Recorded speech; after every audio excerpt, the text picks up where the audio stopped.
என் தாத்தாவுக்கும் பாட்டிக்கும் கல்வியை பற்றி ஏதேனும் தொடர்பு இருந்திருக்குமா, புரிதல் இருந்திருக்குமா என்பதை எண்ணி பார்க்க வேண்டும். என்னுடைய முப்பாட்டனுக்கும் முப்பாட்டிக்கும் கல்வி தொடர்பான அறிதல் புரிதல் இருந்திருக்குமா, அறிமுகம் கிடைத்திருக்குமா என்பதை எண்ணி பார்க்க வேண்டும்.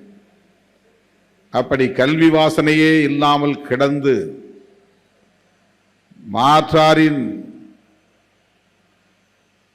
ஆதிக்கத்திற்கு உட்பட்டு நரகத்தில் உழலுவது போல் உழன்று கொண்டிருந்த மக்களை நாடி சென்று தேடி சென்று அவர்களை தொட்டு ஆறத் தழுவி அவர்களுக்கு நம்பிக்கை ஊட்டிய ஒரு மகத்தான மக்கள் பணிதான் கிறிஸ்தவ சபைகள் மேற்கொண்ட பணிகள். நன்றி உணர்வோடு நாம் இதனை எண்ணி பார்க்க வேண்டும். இது வெறுமனே நன்றி செலுத்துகிற கோணத்தில் பார்க்க வேண்டும் என்று நான் சொல்லவில்லை. நன்றி உணர்வோடும் இதை அணுக வேண்டும் என்று சொல்லுகிறேன். தோழர்களே, சில பத்தாண்டுகளுக்கு முன்பே பெரும்பான்மையான உழைக்கும் மக்கள் பள்ளிக்கூடம் பக்கமே திரும்பி பார்க்கிற சூழல் இல்லை. இங்கே அங்கொன்றும் இங்கொன்றும் தான் பள்ளிகள். 100 ஆண்டுகளுக்கு முன்பு இங்கே குருகுலம் தான் இருந்தது. அதிலே குறிப்பிட்ட சிலர் தான் கல்வி பயில முடியும். பெரும்பான்மையான மக்கள் இன்றைக்கு ஓபிசி என்று அழைக்கப்படக்கூடிய சமூக பிரிவை சார்ந்த மக்களும் சரி, ஷெட்யூல் காஸ்ட் ஷெட்யூல் ட்ரைப்ஸ் என்று சொல்லப்படக்கூடிய சமூக பிரிவை சார்ந்த மக்களும் சரி, குருகுலம் இருந்த காலத்தில் அவன் பார்வையில் எல்லோரும் ஒரே வகைதான், ஒரே சமூகம்தான், ஒரே வர்ணம்தான். அவர்களுக்கு கல்வி மறுக்கப்பட்டது. அவர்கள் வசிக்கிற வாழிடம் சுகாதாரம் இல்லாமல் கிடந்தது. பன்றிகள் உழல்கிற இடத்தில் தான் மக்களும் கிடந்தார்கள். நாய்க்குட்டிகளும் பன்றிக்குட்டிகளும் விளையாடுகிற வீதிகளில் தான் பிள்ளை குட்டிகளும் விளையாடி கொண்டிருந்தார்கள். சேறு சகதிகளில் உழன்று கொண்டிருந்தார்கள்.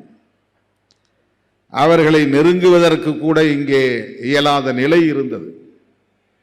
அண்டாமை, அன்அப்ரோச்சபிலிட்டி இருந்தது. தீண்டாமை மட்டுமல்ல, அன்டச்சபிலிட்டி மட்டுமல்ல, அன்அப்ரோச்சபிலிட்டி இருந்தது. நெருங்கினாலேயே தீட்டு. அன்சீயபிலிட்டி, பார்க்கவே கூடாது, பார்த்தாலே தீட்டு. இப்படி இந்த சமூகத்தை இந்தியா முழுவதும் பாகுபடுத்தி ஒடுக்கி அவர்களின் உழைப்பை சுரண்டி கொண்டிருந்த காலத்தில்தான் மனிதநேயம் உள்ளவர்கள் மறைபரப்பு சபை என்கிற பெயரில் இந்த மண்ணில் அடியெடுத்து வைத்தார்கள். அவர்கள் வந்த பிறகுதான்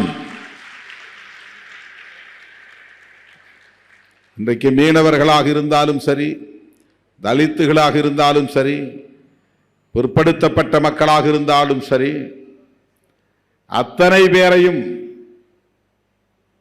அன்பொழுக அரவணைத்து அவர்களை தொட்டு ஆறத் தழுவி அவர்களுக்கு ஒரு நம்பிக்கையை வளர்த்தார்கள்.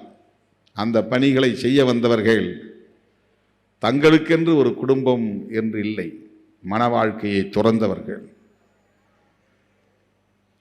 மற்றவர்களைப் போல் திருமணம் செய்து கொள்ள வேண்டும், பெண்டு பிள்ளைகளை பெற வேண்டும், வாரிசுகளை உருவாக்க வேண்டும், அவர்களுக்கு கோடிக்கணக்கிலே சொத்து சேர்க்க வேண்டும் என்கிற எண்ணமே இல்லாமல் மக்களோடு மக்களாக கிடந்து அவர்கள் உண்ட உணவையும் உண்டு அவர்களுக்காக பணியாற்றியதோடு மட்டுமில்லாமல் ஆங்காங்கே பள்ளிகளை, கல்லூரிகளை, தொழிற்பயிற்சி நிலையங்களை உருவாக்கி அவர்களுக்கு வெளிச்சம் தந்தவர்கள்தான் மறைபரப்பு சபையை சார்ந்தவர்கள் என்பதை நாம் கவனத்தில் கொள்ள வேண்டும்.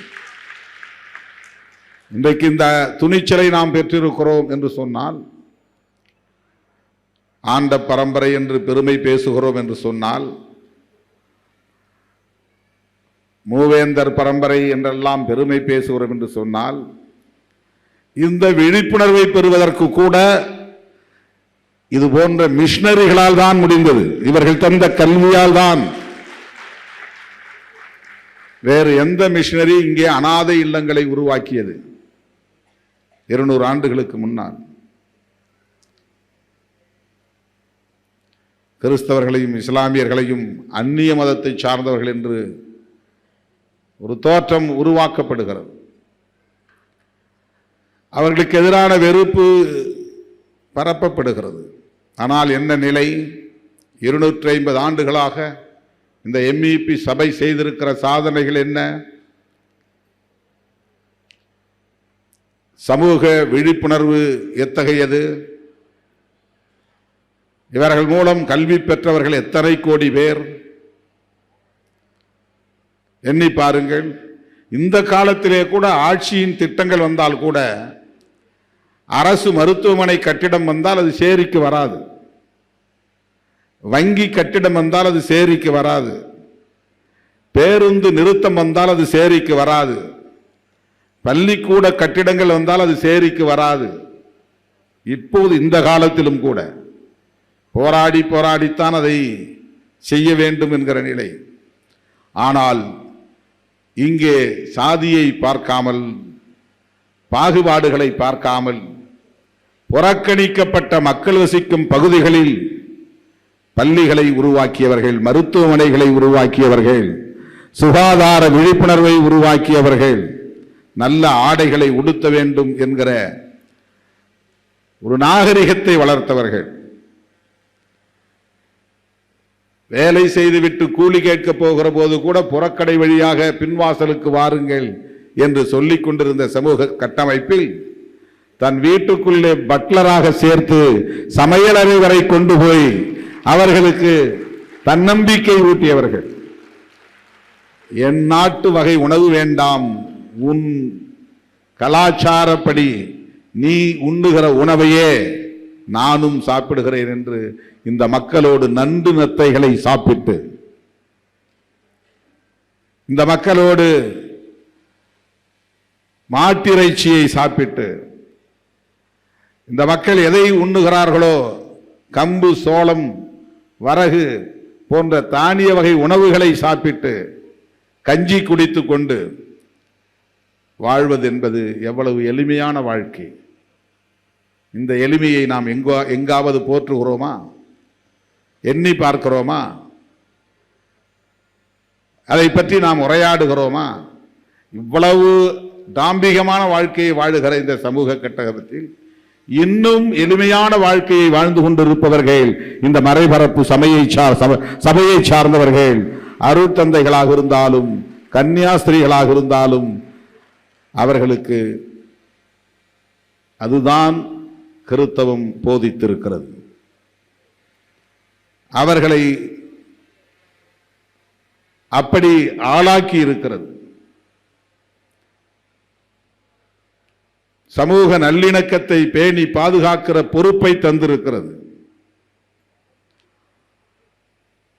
அப்படிப்பட்ட ஒரு நீண்ட நெடிய பாரம்பரியம் உள்ள வரலாற்றுக்கு சொந்தமான ஒரு சபைதான் MEP என்கிற இந்த சபை. இது இன்றைக்கு 250வது நிறைவு விழாவை கொண்டாடுவதை எண்ணி பெருமைப்படுகிறேன். எனக்கு பின்னர் ஏராளமான தலைவர்கள் பேச வேண்டும். அமைச்சர் பெருமக்கள், நம்முடைய முதலமைச்சர் உட்பட பலரும் பேச காத்திருக்கிற நிலையில் நான் இந்த அளவில் எனது உரையை நிறைவு செய்து இந்த வாய்ப்பு வழங்கியதற்காக மீண்டும் ஒரு முறை டாக்டர் பிரான்சிஸ் காலிஸ்ட் அவர்களுக்கும் இறை பணியாளர்கள் அனைவருக்கும் என்னுடைய நெஞ்சார்ந்த நன்றியை தெரிவித்து முடிக்கிறேன். நன்றி, வணக்கம்.